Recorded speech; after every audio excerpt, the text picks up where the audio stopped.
My dear student, differential equation को solve करने का तीसरा और आखिरी मेथड है क्लास 12th में। वैसे तो और भी बहुत से मेथड है कॉम्पिटिटिव एग्जाम में, या फिर आप हायर मैथमेटिक्स में जाते हैं तो बहुत से मेथड हैं, लेकिन क्लास 12th में सॉल्व करने का यह तीसरा और आखिरी मेथड है लीनियर डिफरेंशियल इक्वेशन।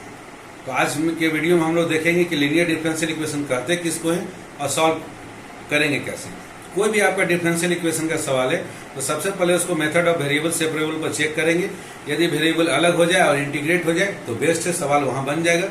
दूसरा, यदि उस मेथड से फेल हो जाता है तो आप dy बाई डी एक्स या dx बाई dy निकालें और उसको फंक्शन fx बाई नाम दें और चेक करें ये होमोजीनियस डिफरेंशियल इक्वेशन है या नहीं। यदि ये होमोजीनियस डिफरेंशियल इक्वेशन है तो उसका बनाने का एक अलग मेथड है जो आप मेरे वीडियो में, पुराने वीडियो में आपने देखा है, और जो नहीं देखे हैं उस वीडियो को आप देख सकते हैं। होमोजीनियस डिफरेंशियल इक्वेशन को कैसे सॉल्व किया जाता है आज के वीडियो में देखेंगे हम लोग कि लीनियर डिफरेंशियल इक्वेशन कैसे सॉल्व करते हैं। तो okay, start with the definition of linear differential equation. Linear differential equation कहते हैं किसको है? और differential equation in the form of, कोई डिफरेंशियल इक्वेशन इस रूप का हो, इसको याद रखना होगा, dy by D X plus P Y is equal to Q. अगर इस रूप का कोई डिफरेंशियल इक्वेशन कोई सवाल दिया हुआ है तो उसको हम लोग बोलेंगे लीनियर डिफरेंशियल इक्वेशन। यहाँ याद रखना है कि p और q क्या है? p और q कांस्टेंट है या फिर नीचे जो x है इस x का फंक्शन हो सकती है। Here p and q are constant or functions of x. So a differential equation in the form of dy by dx plus py equal to q is called a linear differential equation where p and q are either constants, ये constants हैं, और नहीं तो फिर और functions of x, ये x के functions होंगे। ये हो गया डिफिनेशन। जैसे हम पहचान लिए कि हमारा लीनियर डिफरेंशियल इक्वेशन है तो इसको सॉल्व करने के कुछ सर्टेन मेथड है, उनको आपको याद रखना है। इसमें आप इंटीग्रेटिंग फैक्टर निकालेंगे, शॉर्ट में IF। इसका फॉर्मूला है e का पावर इंटीग्रेशन p dx। ये जैसे ही आप निकाल लेंगे इंटीग्रेशन मेथड से इसको कैलकुलेट करके, देन आपको ये स्टेटमेंट हर एक क्वेश्चन में लिखना है कि देन मल्टीप्लाई इक्वेशन नंबर 1 जो आपको दिया गया डिफरेंशियल इक्वेशन है, then multiply equation 1 that is differential equation. इसका मतलब ये जो डिफरेंशियल इक्वेशन है आपके पास,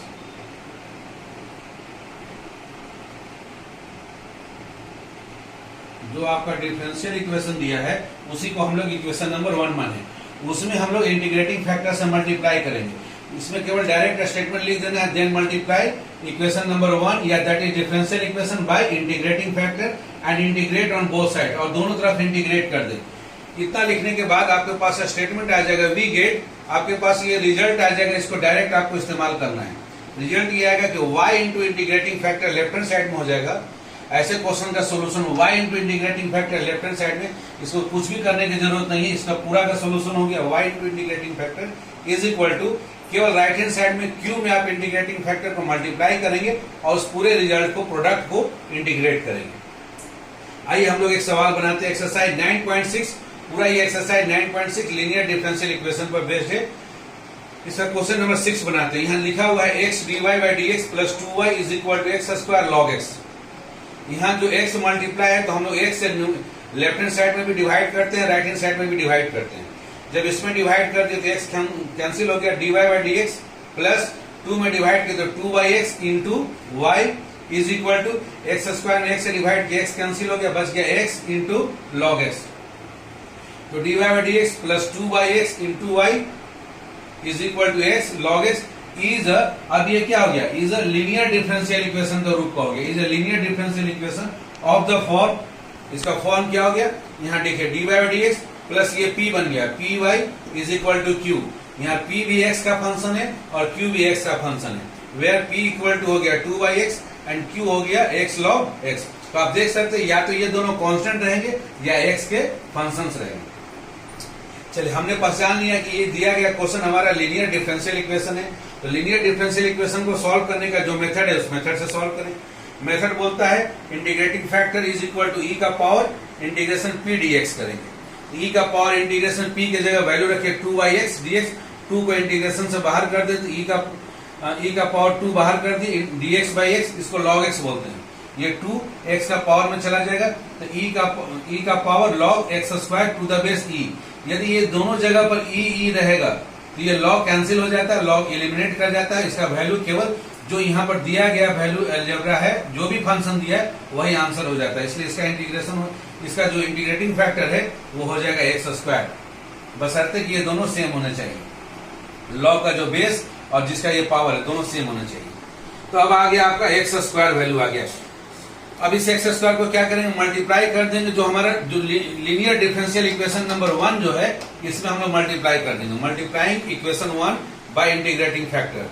जो इक्वेशन 1 जो लीनियर डिफरेंशियल इक्वेशन था उसको इंटीग्रेटिंग फैक्टर से मल्टीप्लाई किए and integrate on both side. फिर उसके बाद दोनों तरफ इंटीग्रेट करते वी गेट रिजल्ट क्या है। इस रिजल्ट को याद रखना है, रिजल्ट हमेशा हमको हर सवाल में यही मिलेगा। y इंटू इंटीग्रेटिंग फैक्टर अपने मन से is equal to integration integrating factor into Q into dx। इस प्रोडक्ट को इंटीग्रेट करना है, तो y इंटू इंटीग्रेटिंग फैक्टर लिख दिया X square is equal to integration integrating factor है एक्स स्क्वायर इंटू आपका q है x log x dx। X square into X ये हो गया अलजेब्रा और log x हो गया ये लॉगरिथमिक फंक्शन।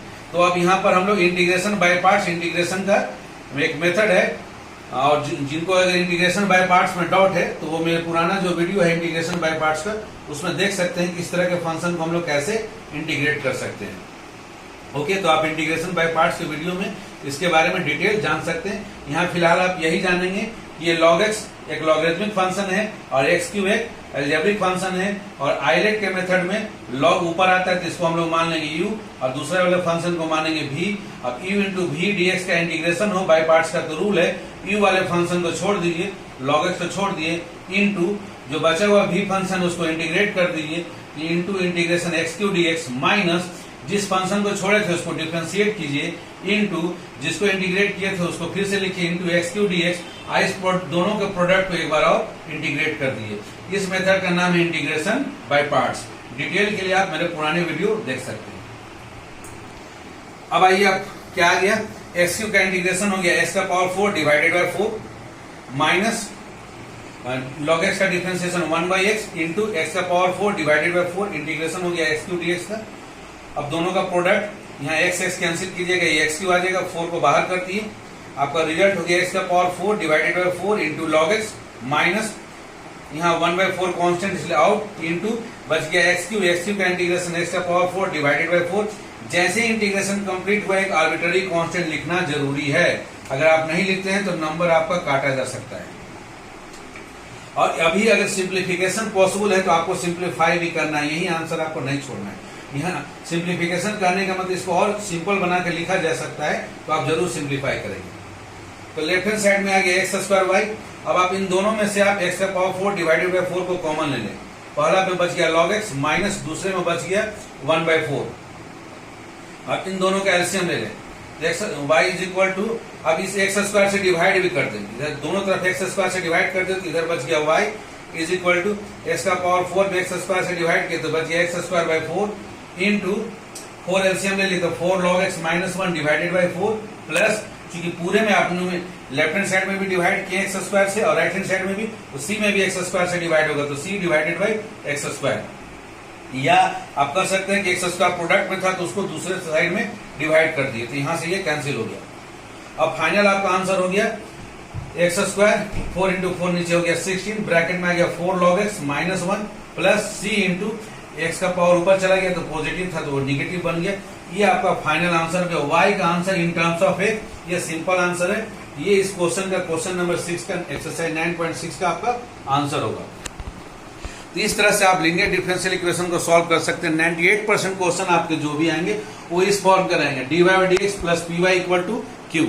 2% क्वेश्चन ऐसा भी है इसका उल्टा भी आ सकता है, dx by dy plus px is equal to q।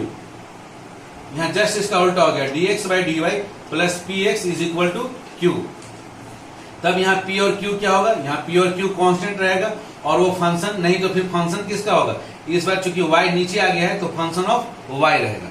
वहां जो इंटीग्रेटिंग फैक्टर आप निकालेंगे, इंटीग्रेटिंग फैक्टर e का पावर p dx के बजाय dy हो जाएगा और आंसर आपका फाइनल वही होगा। मल्टीप्लाई करेंगे दिए गए डिफरेंशियल इक्वेशन 1 को इंटीग्रेटिंग फैक्टर से और दोनों तरफ इंटीग्रेट करेंगे, आपका आंसर आएगा y इंटू इंटीग्रेटिंग फैक्टर के बजाय इस बार आएगा x into integrating factor is equal to q into integrating factor into dy यहाँ पर रहेगा। केवल फर्क यही पड़ेगा जो कि मात्र 2% सवाल में रहते हैं, बाकी 98% सवाल इसी मेथड पर हूबहू इसी टेक्निक पर रहेंगे। तो बच्चों आपके पास यही मात्र 3 मेथड हैं, या तो आप वेरिएबल सेपरेबल करके किसी भी क्वेश्चन को आता है तो करके ट्राई करके देख ले, वो अगर नहीं हो पाता है वेरिएबल अलग अलग तो आप होमोजीनियस पर चेक करें, dy बाई dx को फंक्शन fx y बनाएं और देखें कि ये homogeneous differential equation of degree 0 हो रहा है या नहीं। अगर वो मेथड फेल हो गया तो तीसरा और आखिरी मेथड है क्लास 12th में, वो आपको होना ही होना है लीनियर डिफरेंशियल इक्वेशन। यही 3 मेथड से जितने भी सवाल हैं आपके सारे के सारे सवाल आएंगे। जब क्वेश्चन आपका लेंदी होगा तो ये क्वेश्चन 6 मार्क्स में आएगा, अगर लेंदी नहीं होगा तो 4 मार्क्स का क्वेश्चन होगा। 1 और 2 मार्क्स का आपका ऑर्डर और डिग्री पर बेस्ड क्वेश्चन एक्सरसाइज 9.1 और 9.2 से रह सकता है। तो आप बच्चों ये सारे के सारे प्रॉब्लम एक्सरसाइज 9.6 के इसी लीनियर डिफरेंशियल इक्वेशन पर हैं, आप बनाएं, प्रयास करें। ये दोनों एक्सरसाइज 9.5 और 9.6 एग्जामिनेशन पॉइंट ऑफ व्यू से बहुत ही ज्यादा इंपॉर्टेंट है, महत्वपूर्ण है। आप दोनों को बनाएं और जो भी डाउट्स आता है मेरे कमेंट बॉक्स में लिखकर भेजें, मैं इनको सॉल्व कर आपको प्रोवाइड करूंगा। Okay, thank you. और ये वीडियो आपको पसंद आता है तो इसको लाइक एंड सब्सक्राइब कर लें और बेल आइकन को दबाना नहीं भूलेंगे। Okay, thank you my dear students.